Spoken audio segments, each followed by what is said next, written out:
I'm Dr. B.K. Prasanna Kumar, consultant gastroenterologist and therapeutic endoscopist at KIMS ICRA Hospitals, Guntur. ఈ రోజు మనం మాట్లాడుకునే topic ఏంటంటే colorectal cancer and importance of screening colonoscopy. ప్రస్తుతం కాలంలో colorectal cancer అనేది 4th most common cancer అండి. And మనకి ఇంపార్టెంట్ ఏంటంటే కొలనోస్కోపీ చేయించుకుంటే ఈ క్యాన్సర్ నుంచి మనం పూర్తిగా ప్రివెన్షన్ సంపాదించవచ్చు. సో కోలోరెక్టల్ క్యాన్సర్ మనకి ఇనీషియల్గా చిన్న చిన్న పాలిప్స్ ద్వారా అదే పెద్దవయ్యి కోలోరెక్టల్ క్యాన్సర్గా కన్వర్ట్ అవుతాయి. ఇందులో మొదట్లో పేషెంట్కి ఎటువంటి సిమ్టమ్స్ కానీ ఏమీ ఉండవు, కడుపులో నొప్పి కానీ లేకపోతే మలబద్ధకం కానీ ఇట్లా ఏమీ ఉండవు. సో ఈ పాలిప్సే కొన్ని సంవత్సరాల తర్వాత అంటే 5 to 10 years, 15 years, 20 years తర్వాత ఆ పాలిప్సే పెద్దవి అవే కోలోరెక్టల్ క్యాన్సర్గా కన్వర్ట్ అవుతాయి అన్నమాట.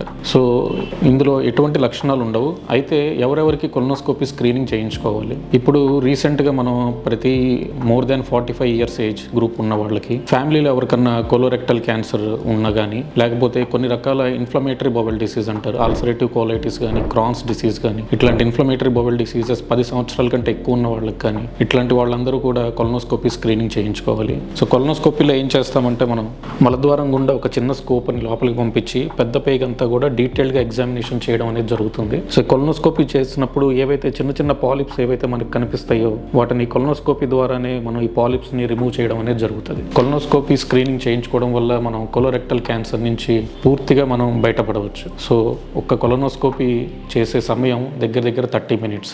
సో ఈ 30 minutes మీరు కొలనోస్కోపీ స్క్రీనింగ్ చేయించుకోవడం వల్ల 70 to 80% మనం కోలోరెక్టల్ క్యాన్సర్ నుంచి బయటపడవచ్చు అన్నమాట. Thank you.